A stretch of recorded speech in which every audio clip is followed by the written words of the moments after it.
Assalamualaikum warahmatullahi wabarakatuh. Alhamdulillah wassalatu wassalamu ala Rasulillah wa ala alihi wa ashabihi wa man wala ma ba'du. Kaum muslimin dan muslimat peserta grup Dirasat Islamiyah yang semoga senantiasa dirahmati Allah Subhanahu wa taala. Pada sesi sebelumnya saya telah berbicara atau mengulas penjelasan dari al-muallif al-Imam Abu Syuja yang menjelaskan tentang syarat-syarat wali. Dan menurut beliau ada 6 persyaratan, ada 6 kriteria. Yang pertama adalah Islam, kemudian telah berakal balik, kemudian berakal sehat, kemudian dia adalah orang yang merdeka, yang kelima dia adalah laki-laki, sehingga wanita tidak mungkin untuk menjadi wali. Bahkan dalam satu riwayat telah dinyatakan, al-baghiyah allati tuzawwiju nafsaha, pelacurlah yang biasanya menikahkan dirinya sendiri. Dan yang syarat terakhir adalah al-adalah, memiliki kredibilitas baik dari kemampuan nalar berpikir ataupun al-adalah dalam hal kualitas keagamaannya. Karena bisa jadi seorang wali yang kualitas keagamaannya rendah, bahkan dia telah layak untuk dianggap sebagai seorang yang fasik, bisa jadi dia menikahkan putrinya atau saudarinya dengan lelaki yang toleh, lelaki yang jahat, lelaki yang fasik pula, hanya karena iming-iming harta. Sehingga fungsi kewalian tidak berguna, tidak berfungsi sebagaimana mestinya. Karena perlu difahami bahwa perwalian dalam pernikahan, adanya syarat wali dalam pernikahan itu tujuannya adalah agar wali tersebut wilayatun nadharin, memilah, mempertimbangkan maslahat putrinya atau maslahat saudarinya yang hendak dia nikahkan. Dia bukan hanya sebagai wali dalam arti mewakili dalam melakukan satu tindakan, bukan, tetapi dia bertanggung jawab untuk memilih, memverifikasi, untuk mencari bahkan calon suami yang betul-betul soleh, yang dapat menggandeng tangan putrinya atau saudarinya menuju ke dalam surga. Rasulullah SAW mengisyaratkan hal ini dengan mengatakan, "Idza atakum man tardawna dinahu wa khuluquhu fazawijuh, illam taf'alu takun fitnatun wa fasadun kabir." Bila telah datang kepada kalian seorang lelaki yang memiliki kriteria pertama, taradawna dinahu wa khuluquhu, dari sisi ibadah praktisnya dia rajin, dari sisi moralitas akhlaknya dia bagus, fazawijuh, maka segera terima lamaran dia dan segera nikahkan.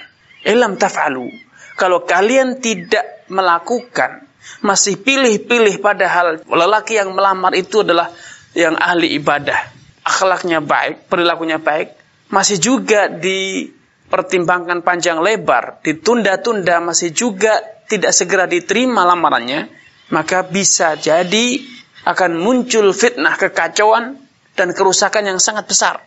Kerusakan yang sangat. Kenapa? Karena bisa jadi akhirnya memunculkan image bahwa ternyata agar lamaran itu bisa diterima butuh harta, harus datang dengan harta, fasilitas, kendaraan dan lain sebagainya, jabatan. Akhirnya masyarakat menganggap atau memandang sebelah mata urusan agama. Tidak perlu menjaga moralitas, akhlak yang baik, pemabuk tidak masalah asalkan punya uang banyak. Orang yang tidak rajin ibadah tidak apa-apa, yang penting bisa memberikan fasilitas yang mewah kepada istrinya atau calon istrinya, bisa memberikan mas kawin yang besar. Tentu ini akan menimbulkan kerusakan. Kenapa? Ahli agama akan dimarginalkan, orang yang punya harta walaupun dia fasik akan diprioritaskan. Tentu ini kekacauan. Dan kekacauan dalam memilih calon menantu akan berkepanjangan hingga kekacauan dalam rumah tangga, kekacauan pada pendidikan anak keturunan. Tentu ini satu kerusakan yang besar. Nah, untuk bisa memverifikasi bahwa calon menantu itu adalah orang yang ahli ibadah, akhlaknya baik, betul-betul dia orang yang dipilih karena agamanya, bukan karena harta atau penjabatannya, ini tentu butuh pencarian, butuh pembuktian, verifikasi. Tidak cukup hanya informasi, tidak cukup hanya info berita, yang bisa jadi itu berita burung. Sehingga wali bertanggung jawab untuk memilih siapakah sebenarnya calon menantunya atau orang yang sedang melamar putrinya atau saudarinya tersebut. Sehingga itulah kemudian para ulama mengatakan bahwa wilayatun nikah, wilayah atau wali dalam pernikahan itu tujuannya adalah wilayatun nadharin, perwalian yang bertujuan untuk mencari, memverifikasi, untuk cross-check tentang siapakah calon menantu yang paling layak untuk dinikahkan dengan putrinya. Bukan karena hartanya, tetapi karena kesolehan akhlaknya. Nah, keenam persyaratan ini, yaitu Islam, berakal sehat, baligh, kemudian merdeka, bukan budak, dia laki-laki, dan yang terakhir adalah memiliki kredibilitas baik secara kemampuan nalar ataupun secara mutu, kualitas keagamaan, sehingga dia akan bisa memilih yang baik.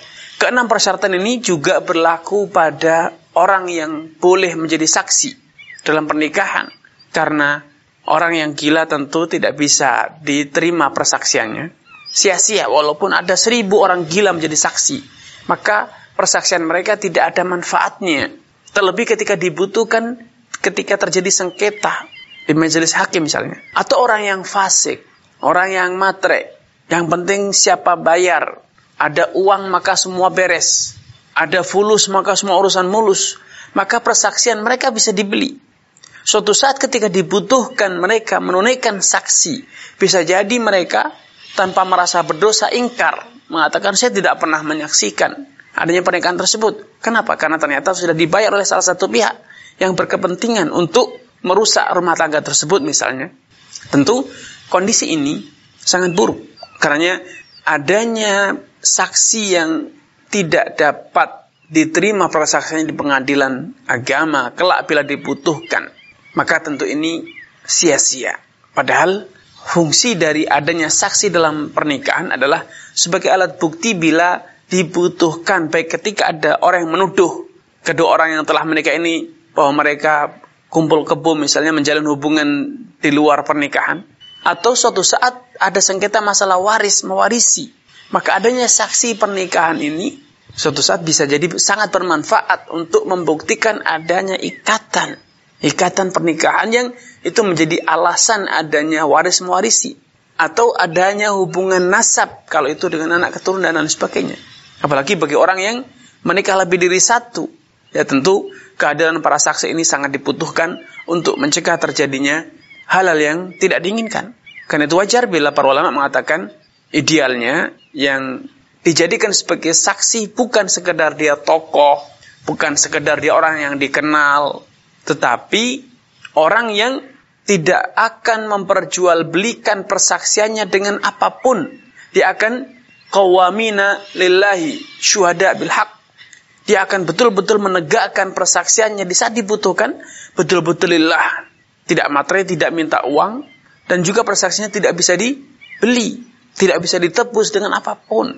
Dengan demikian hak-hak kedua belah pihak dan juga semua pihak yang terkait dalam hubungan pernikahan ini akan terlindungi dengan adanya saksi tersebut. Karena itu sebagian ulama, yaitu Imam Malik misalnya, mereka karena memahami atau menganalisa fungsi dari saksi itu adalah untuk menjadi alat bukti suatu saat dibutuhkan ketika terjadi sengketa, maka beliau mengatakan dengan demikian fungsi saksi ini bisa tergantikan dengan adanya syuhrah, dengan adanya atau menyebarnya informasi pernikahan ini secara meluas di masyarakat.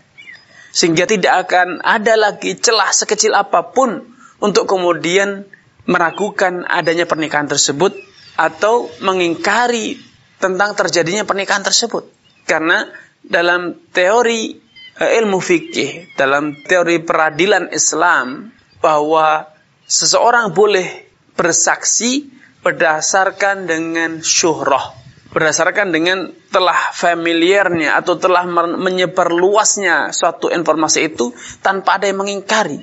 Sehingga adanya syuhrah ini cukup mewakili atau menghasilkan atau menjalankan fungsi adanya saksi. Bahkan lebih kuat dengan adanya syuhrah. Dan untuk bisa mencapai syuhrah, ketenaran, dikenal secara meluas, diketahui secara luas itu bisa dilakukan dengan cara apa? Dengan walimah. Dengan adanya walimah itu, maka semua orang yang hadir dalam acara walimah itu secara otomatis dia akan menjadi saksi dan mengakui adanya hubungan pernikahan antara laki-laki dengan wanita. Sehingga tidak ada lagi ruang untuk mencurigai atau mengingkari karena pernikahan itu sudah meluas di masyarakat, diketahui secara luas oleh masyarakat. Ini yang bisa kami sampaikan pada kesempatan yang berbahagia ini. Kurang dan lebihnya mohon maaf, billahi taufiq wal hidayah. Wassalamualaikum warahmatullahi wabarakatuh.